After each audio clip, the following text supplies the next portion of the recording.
नमस्कार, स्वागत है आपका न्यूज इंडिया में। मैं हूं आपके साथ उबंग माथुर और आप देख रहे हैं अपना उत्तराखंड। आइए बुलेटिन की शुरुआत करते हैं उत्तराखंड की कुछ प्रमुख और बड़ी खबरों के साथ। आपको बता दें कि हल्द्वानी में कोविड कर्फ्यू का सही ढंग से पालन कराने के लिए एसएसपी नैनीताल प्रीति प्रियदर्शनी शहर का जायजा लेने खुद मैदान में उतरी। इस दौरान पुलिसकर्मियों द्वारा ठीक ढंग से ड्यूटी नहीं करने पर उन्हें जमकर नाराजगी जाहिर की और मुखानी चौराहे पर सड़क पर ही पुलिस के अधिकारियों को बुलाकर जमकर फटकार लगाई। इस दौरान एसएसपी ने सभी पुलिस अधिकारियों और कर्मचारियों को निर्देशित किया कि कर्फ्यू के दौरान अनावश्यक रूप से घूमने वाले लोगों के खिलाफ सख्ती से कार्रवाई कर मुकदमा दर्ज किया जाए। और इससे 3 दिन पहले एसएसपी ने 3 पुलिसकर्मियों द्वारा चेकिंग ड्यूटी में लापरवाही बरतने पर उन्हें सस्पेंड भी किया था।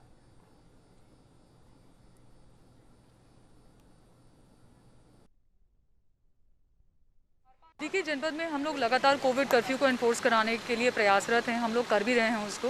जनपद में जगह जगह छापेमारी भी की जा रही है कालाबाजारी को लेकर के। तो हम लोग ऑलमोस्ट डेली जो है इस तरह की मीटिंग हम लोग फील्ड में कर लेते हैं। आज भी हमारे द्वारा यहाँ पे जो शहर क्षेत्र के हल्द्वानी शहर क्षेत्र के जितने भी थाना इंचार्जेस हैं सबको बुला करके एक मीटिंग की गई है। उसमें कुछ दिशा निर्देश भी दिए गए हैं, कुछ इन लोगों को निर्देशित भी किया गया है कि हमारे जो बैरियर पॉइंट्स है जहाँ पे चेकिंग हो रही है उसको और सख्ती से हमें चेकिंग करने की ज़रूरत है, क्योंकि अभी भी कुछ ऐसे लोग हैं जो कोविड की जो गाइडलाइंस है उसको हल्के में ले रहे हैं और बेफालतू में शहर में घूम रहे हैं। तो इसलिए बताया गया है कि सभी लोग उनके खिलाफ सख्त से सख्त कार्रवाई भी करेंगे, मुकदमे भी लिखे जाएंगे अगर कोई इस तरीके से बदमाशी करता है। तो वहीं आपको बता दें कि अखाड़ा परिषद के अध्यक्ष नरेंद्र गिरी ने इस बार पश्चिम बंगाल में हुई घटना को लेकर अपना एक वीडियो संदेश जारी किया, जिसमें उनका कहना है कि जिस तरह से बंगाल में चुनाव संपन्न होने के बाद ही ममता बनर्जी के आदेश पर हिंदुओं के साथ दुर्व्यवहार हुआ है, जो कि बहुत निंदनीय है। अखाड़ा परिषद अध्यक्ष नरेंद्र गिरी ने कहा कि पश्चिम बंगाल में हुई घटना पर प्रधानमंत्री को पत्र लिखकर मांग करेंगे कि पश्चिम बंगाल में राष्ट्रपति शासन लगाएं और तुरंत पश्चिम बंगाल को सेना के हवाले कर देना चाहिए, क्योंकि वहां की पुलिस सही ढंग से कार्य नहीं कर पा रही है। एक्टर जो फिल्मी जगत में हैं, यही जो मुनव्वर राणा हैं, ये जितने लोग हैं, ये सब कहते हैं कि भारत में मुसलमान सुरक्षित नहीं है। आज क्या हम हिंदू सुरक्षित है यहाँ पे बंगाल में? तो आप लोगों की बोली क्यों नहीं निकल रही है? बोलना चाहिए आप लोगों को। लेकिन आप लोग तो केवल मुसलमानों का पक्ष लेते हैं, क्योंकि उसको संप्रदाय के आप हैं। हम संत महात्मा किसी का पक्ष नहीं लेते नहीं है। जहाँ अन्याय होता है उसके विरोध हम लोग बोलते हैं। और हमारी सनातन परंपरा में हिंदुओं की रक्षा के लिए अखाड़ों की स्थापना हुई। इसीलिए हम लोग बोलते हैं कि पश्चिम बंगाल में जो हो रहा है वह असहनीय है। यही एक्टर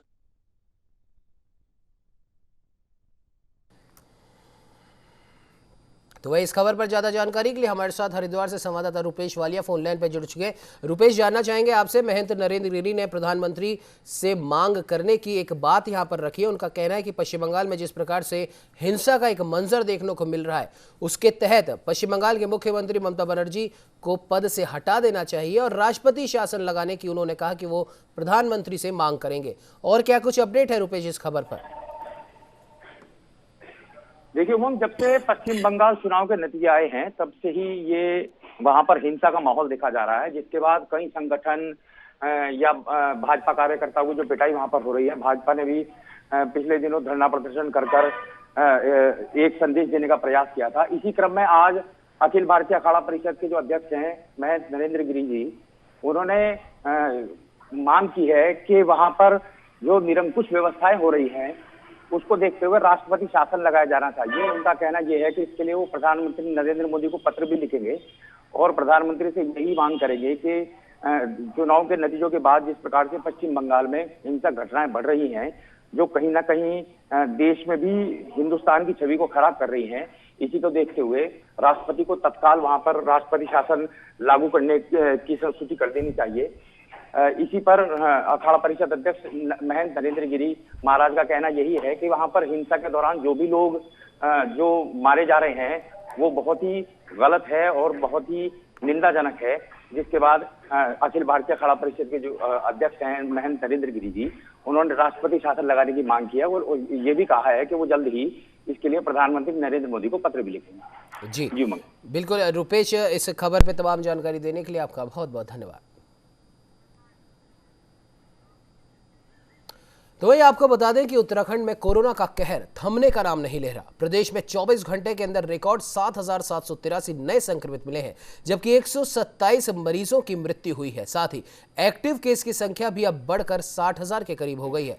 प्रदेश में अब तक 2,11,834 संक्रमित मरीज आ चुके हैं, जिसमें से 1,44,941 मरीज स्वस्थ भी हुए हैं। तो वहीं देहरादून जिले में सबसे अधिक 2,771 कोरोना संक्रमित मरीज मिले हैं और प्रदेश में अब तक कुल 3,142 कोरोना संक्रमितों की मृत्यु हो चुकी है।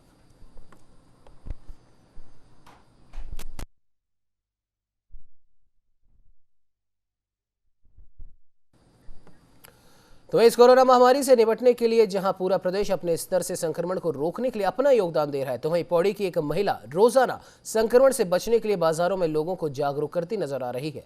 पौड़ी नगर पालिका की वार्ड नंबर 7 की सभासद अनीता रावत इन दिनों शहरवासियों को कोविड-19 के नियमों का पालन कराते हुए दिखाई दे रही है। इसके अलावा अपने वार्ड में सैनिटाइजेशन कर मास्क का भी वो वितरण लगातार कर रही है।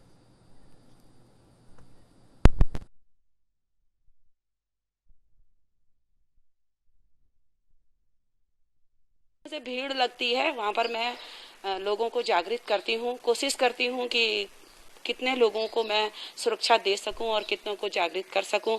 जैसे कल ही मैं पहले सबसे सर्वप्रथम मैंने अपने वार्ड में जब बहुत लोग पॉजिटिव पाए गए तो चिंता का विषय तो होता ही है कि क्योंकि वार्ड का दायित्व तो मेरे ऊपर है, तो मुझे ही अपने वार्ड के जनता का ध्यान रखना है। उनकी जितना मुझसे बन सकता है मैं उनकी सुरक्षा करने में अपना अहम भूमिका निभाना चाहती हूँ।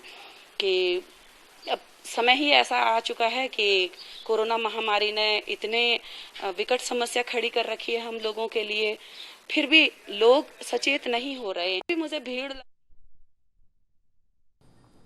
तो वहीं आपको बता दें कि रुद्रप्रयाग में अतिरिक्त प्राथमिक स्वास्थ्य केंद्र चोपड़ा में वैक्सीनेशन सेंटरों में लोगों की भारी भीड़ देखने को मिली। कोरोना की रोकथाम के लिए जिस वैक्सीनेशन अभियान को चलाया जा रहा है, उसी वैक्सीनेशन सेंटर में सोशल डिस्टेंसिंग की धज्जियां उड़ाकर कोरोना को न्योता भी दिया जा रहा है और यही हाल जिले के कई अन्य वैक्सीनेशन सेंटर का भी है।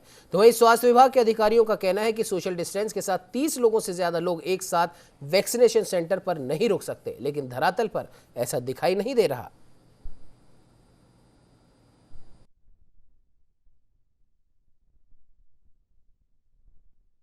हम जो है कोविड को ला रहे हैं या इसको समाप्त कर रहे हैं, ये मेरी समझ में नहीं आ रहा है। आदमी पे आदमी चिपके हुए हैं, तो इसमें कोविड आएगा। इस वैक्सीन से मुझे लगता है कि कोई फायदा नहीं। अभी हम सब लोग घर जाएंगे, जितने लोग यहाँ पर हैं, तो बच्चों से टच होंगे, कोई न कोई तो हो सकता है इसमें संक्रमित हो। तो ये हमारे लिए घातक है, न कि अच्छा है।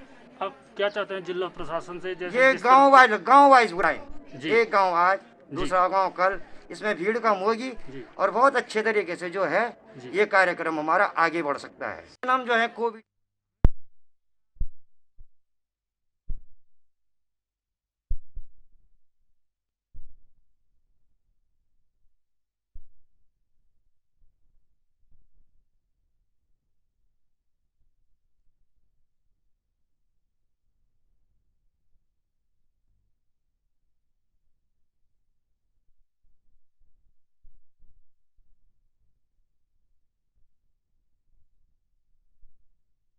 आपको बता दें कि खबर रुद्रप्रयाग से है, जहां पर ऐसा लग रहा है कि प्रशासन और जनता कोविड नियम भूल चुके हैं और शायद यही वजह है कि रुद्रप्रयाग से कई वैक्सीनेशन सेंटर्स में सोशल डिस्टेंसिंग का मखौल उड़ता नजर आ रहा है। टीका लगवाने जो लोग पहुंच रहे हैं वो खुद ऐसा लगता है कि कोरोना को न्योता दे रहे हैं, क्योंकि सरकार की तरफ से भी ये गाइडलाइन है, चिकित्सा विभाग की तरफ से भी ये गाइडलाइन है कि कोविड वैक्सीनेशन के लिए एक बार में 30 से ज़्यादा लोग वहाँ पर नहीं रह सकते और उन 30 को भी कोविड गाइडलाइंस की पालना जरूर करनी है। लेकिन रुद्रप्रयाग के इन वैक्सीनेशन सेंटर पर देखा जा रहा है कि लोग भारी संख्या में वहां पर मौजूद हैं और कोविड गाइडलाइंस की पालना जैसे कि मास्क लगाना और सोशल डिस्टेंसिंग वहां पर दिखाई नहीं दे रही।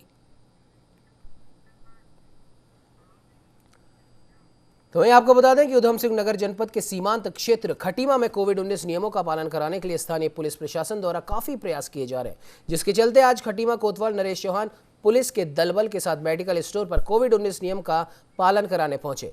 तो वहीं मेडिकल स्टोर पर दिखी लापरवाही के बाद खटीमा कोतवाल ने मेडिकल संचालकों को जमकर फटकार लगाई और आखिरी चेतावनी देते हुए कहा कि शुक्रवार सुबह से सभी दुकानों पर गोल निशान बनाया जाए और दवाई लेने वाले ग्राहक इन गोल निशानों पर खड़े होकर सोशल डिस्टेंसिंग का पालन कर ही दवाई खरीदें। गाइडलाइन के बारे में इनको अवगत कराया है कि एटलीस्ट जो है सोशल डिस्टेंसिंग का सबसे ज़्यादा पालन करें, क्योंकि सिर्फ मेडिकल स्टोर पे सबसे ज़्यादा भीड़ हो रही है। तो इनको हिदायत भी दे दी गई है और अगर आज के बाद अगर हमें कुछ मिलता है तो उनके खिलाफ कानूनी कार्रवाई करें। जो है गाइडलाइन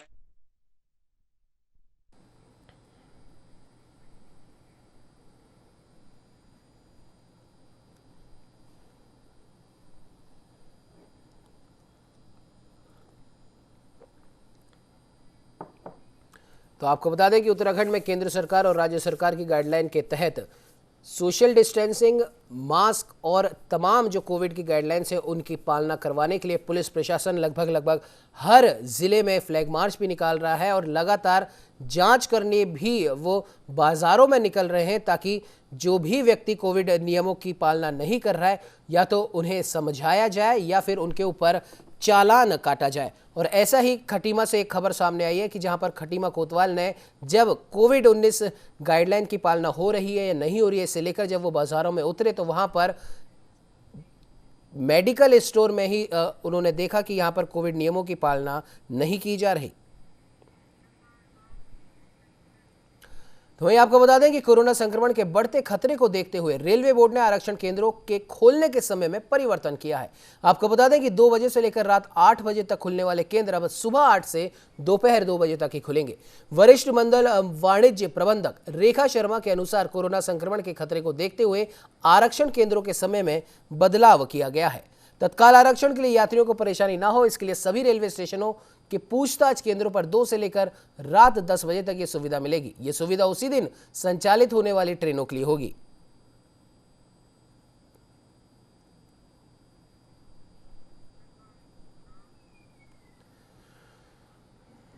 तो वहीं उत्तराखंड में व्यापार सभा पौड़ी की ओर से पौड़ी के बाजार में जन जागरूकता अभियान चलाया गया, जिस पर व्यापार सभा के अध्यक्ष और कोषाध्यक्ष, सचिव सहित अन्य पदाधिकारियों ने बाजार में सभी दुकानदारों को कोरोना के नियमों का सख्ती से पालन करने का आग्रह किया। तो वहीं व्यापार सभा के सचिव देवेंद्र रावत ने बताया कि महामारी के इस दौर में देखा जा रहा है कि बाजारों में कई दुकानदार अपनी मनमर्जी के दाम वसूल रहे हैं, जिससे आम जनता को दिक्कतों का सामना उठाना पड़ रहा है। उन्होंने कहा कि इस तरह के दुकानदारों के खिलाफ प्रशासन और व्यापारी संघ कड़ी कार्रवाई करेगा, जिसकी जिम्मेदारी दुकानदार की खुद की होगी।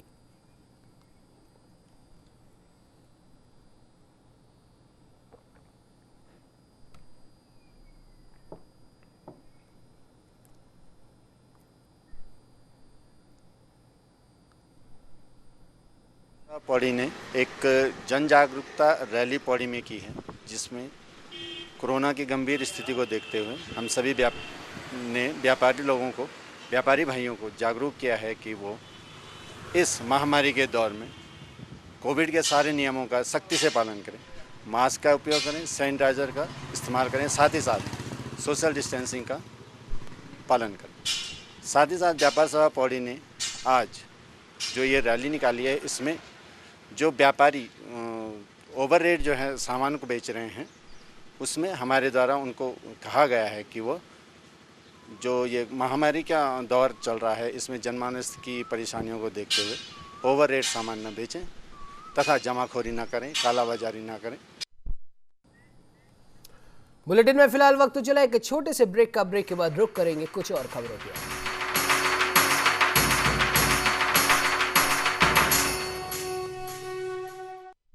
देखिए स्पेशल रिपोर्ट दोपहर 12 बजे और 3:30 बजे। देश से दुनिया तक, गांव से शहरों तक, राजनीति से खेल के मैदान तक, हर खबर की होगी आपको खबर, सिर्फ न्यूज इंडिया पर। खेतों से, खलियानों से, सड़कों की बदलती सूरत से, शिक्षा में बढ़ते कदमों से, पक्के होते मकानों से, तकनीक से दक्ष किसानों से, खुशहाल होते गांव से, बदलते वक्त के साथ बदलती गांव की तस्वीर, गांव से जुड़ी हर छोटी बड़ी बात से हम आपको कराएंगे रूबरू।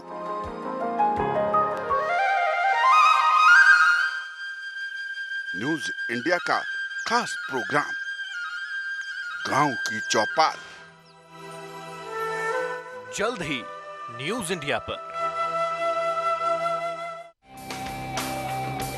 खबरों की दुनिया में रात कभी नहीं होती, क्योंकि खबरें कभी नहीं सोती। सुबह की ताजगी के साथ हम लाते हैं आपके लिए ताजा खबरों की सौगात, सिर्फ न्यूज इंडिया पर। देखिए स्पेशल रिपोर्ट दोपहर।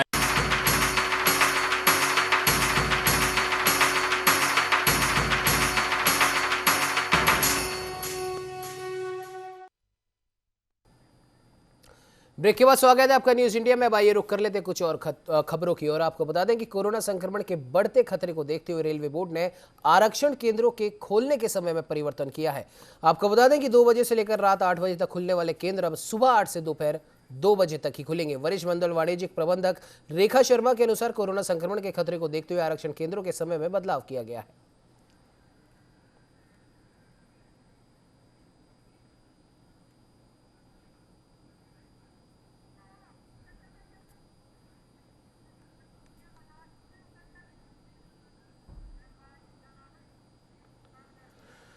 इस खबर पर ज्यादा जानकारी के लिए हमारे साथ में हमारे संवाददाता विशाल गर्ग फोन लाइन पे जुड़ चुके हैं। विशाल, देखने वाली बात यह है कि कोरोना के इस बढ़ते संक्रमण को रोकने के लिए सरकार के प्रयासों के साथ साथ अब तमाम सरकारी विभाग भी अब आगे आ रहे हैं और ऐसा ही एक प्रयास किया है रेलवे विभाग ने, जिसने रिजर्वेशन कराने के जो टाइमिंग्स हैं उसमें बदलाव किया गया है। क्या कुछ अपडेट है विशाल इस खबर पर?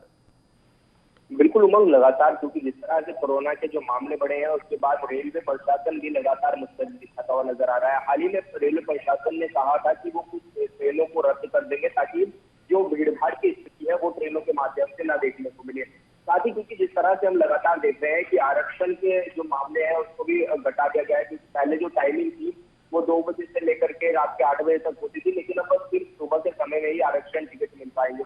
लेकिन जिस तरह से हम देख रहे हैं कि कोरोना काल में ट्रेनों का संचालन जो है वो तो कम किया ही गया था, लेकिन यात्रियों की जो संख्या थी वो खुद ही कुछ कम हो गई थी। तो ऐसे में क्योंकि अब पूरी तैयारी के साथ रेलवे प्रशासन ने क्या दिया है कि अगर किसी भी व्यक्ति को ट्रेनों से आवाजाही करनी है तो लगभग वो आधे घंटे पहले वहां पर आएंगे। आधे घंटे पहले ही ये चेक होगा कि किस तरह की व्यवस्था है, अभी वहां पर क्या सीटें अवेलेबल है और उसी के हिसाब से उनको सीटें दी जाएंगी। साथ ही अगर वो आएंगे तो पहले उनको जो थर्मल स्कैनिंग है वो होगी उनकी, साथ ही वहां पर जो सीटों का आवंटन होगा वो उसके हिसाब से होगा और साथ ही उनकी तमाम जो चेकिंग है वो वहां पर होगी कि कोरोना की वो रिपोर्ट लेकर के आएंगे, तमाम ऐसी चीजें होंगी। लेकिन जिस तरह से अभी हम फिलहाल में देख रहे हैं कि एक बड़ा निर्णय इन्होंने लिया है। इन्होंने कहा है कि सिर्फ 2 बजे तक ही आरक्षण केंद्र खुले रहेंगे और 2 बजे तक ही रिजर्वेशन करा सकेंगे लोग। जी बिल्कुल विशाल, बिल्कुल आपने सही कहा। कहीं ना कहीं अब देखने वाली बात होगी कि लगभग हर विभाग सरकार की कोशिशों में साथ दे रहा है और यही एक पहल रेलवे विभाग के द्वारा भी की गई है ताकि यात्रियों को भी किसी प्रकार की कोई असुविधा यहाँ पर ना हो। फिलहाल इस खबर पे तमाम जानकारी के लिए विशाल आपका बहुत बहुत धन्यवाद।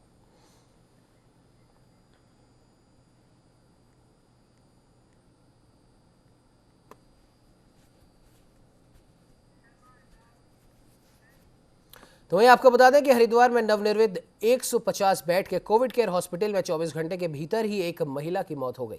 दरअसल अस्पताल में भर्ती कनखल की रहने वाली 66 साल की एक महिला का इलाज चल रहा था और इलाज के दौरान महिला की मृत्यु हो गई।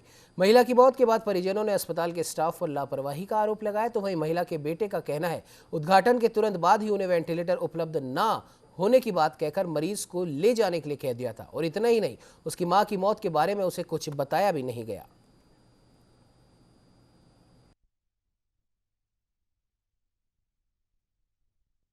जब इन्होंने मेरे को कहा था कि वो दोपहर तक इनको वेंटिलेटर में शिफ्ट कर देंगे, शाम को इन्होंने रेफर के लिए बोल दिया कि आप इन्हें रेफर कर रहे हैं हम, आप इन्हें कहीं ले जा लो।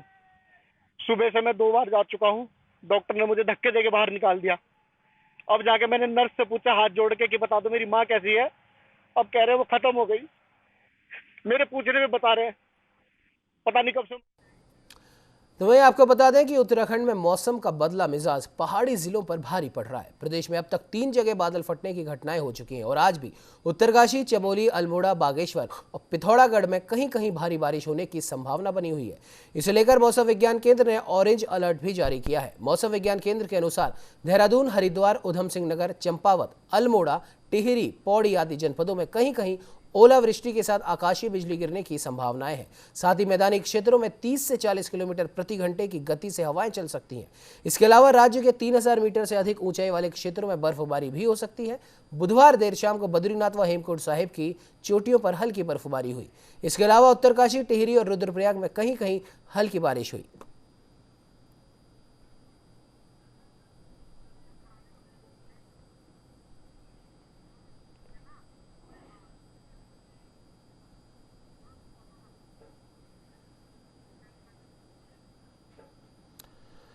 तो इस खबर पर ज्यादा जानकारी के लिए हमारे साथ में हमारे संवाददाता प्रियंका जगोरी फोन लाइन पर जुड़ चुके हैं। प्रियंका, जानना चाहेंगे आपसे जिस प्रकार से मौसम में यहाँ पर बदलाव देखा जा रहा है उत्तराखंड के अंदर और पूर्व में भी, जैसा कि हमने पहले भी इस बारे में बात करी थी कि बादल फटने से कई आपदाएं भी आ चुकी हैं और अभी भी 3 जगह बादल फटने की खबर सामने आ रही है। ऐसे में मौसम विभाग की ये चेतावनी कितनी गंभीर हो जाती है? बिल्कुल उमंग, अगर हम बीते कुछ दिनों की बात करें तो उत्तराखंड में लगातार मौसम बदल रहा है और हाल में ही कई जगहों पर जो है बादल फटने की घटनाएं सामने आई। उत्तरकाशी, चमोली, अल्मोड़ा, बागेश्वर और पिथौरागढ़ में जो है बारिश लगातार हो रही है और अभी हाल में ही मौसम विज्ञान केंद्र ने ऑरेंज अलर्ट भी जारी यहाँ पर किया है। मौसम विज्ञान के अनुसार जो है देहरादून, हरिद्वार और उधम सिंह नगर, चंपावत, अल्मोड़ा, टिहरी और पौड़ी जनपदों में ओलावृष्टि और आकाशीय बिजली गिरने की मौसम विज्ञान केंद्र ने यहाँ पर संभावना जताई है। बता दें कि उत्तराखंड में अक्सर जो है मौसम बदलता ही रहता है। खासकर अगर पहाड़ी जनपदों की अगर बात करें तो वहां पर बादल फटने की घटनाएं और ओलावृष्टि ये अक्सर आती रहती है, जिस कारण लोगों को भी यहाँ पर परेशानियों का सामना करना पड़ता है, क्योंकि जो और 2500 मीटर ऊंचाई वाले इलाके होते हैं वहां पर बर्फबारी होती है। कई बार 4 धाम यात्रा में जो है बर्फबारी का होने से जो जनजीवन है वो अस्त व्यस्त हो जाता है। तो जिस तरीके से अभी फिर से एक बार मौसम विज्ञान केंद्र ने ऑरेंज अलर्ट जारी किया है, बारिश और ओलावृष्टि की संभावना जताई है, साथ ही जो है यहाँ पर आकाशीय बिजली गिरने की संभावनाएं जताई है। तो कहीं ना कहीं इससे जो है आम लोगों को भी परेशानियों का सामना करना पड़ सकता है। जी बिल्कुल प्रियंका, बिल्कुल आपने सही कहा। कहीं ना कहीं अब देखने वाली बात होगी कि लोग वैसे भी कोविड गाइडलाइन की जो पालना कर रहे हैं वो घर के अंदर है और अब मौसम विभाग की चेतावनी आने के बाद भी उन्हें ज़्यादा से ज़्यादा अपने घरों में ही रहने की हिदायत मौसम विभाग ने भी दी है। फिलहाल इस खबर पर तमाम जानकारी देने के लिए आपका बहुत बहुत धन्यवाद। इस बुलेटिन में फिलहाल इतना ही। देश दुनिया की तमाम खबरों को जानने के लिए आप बने रहिए हमारे साथ और देखते रहिए न्यूज़ इंडिया।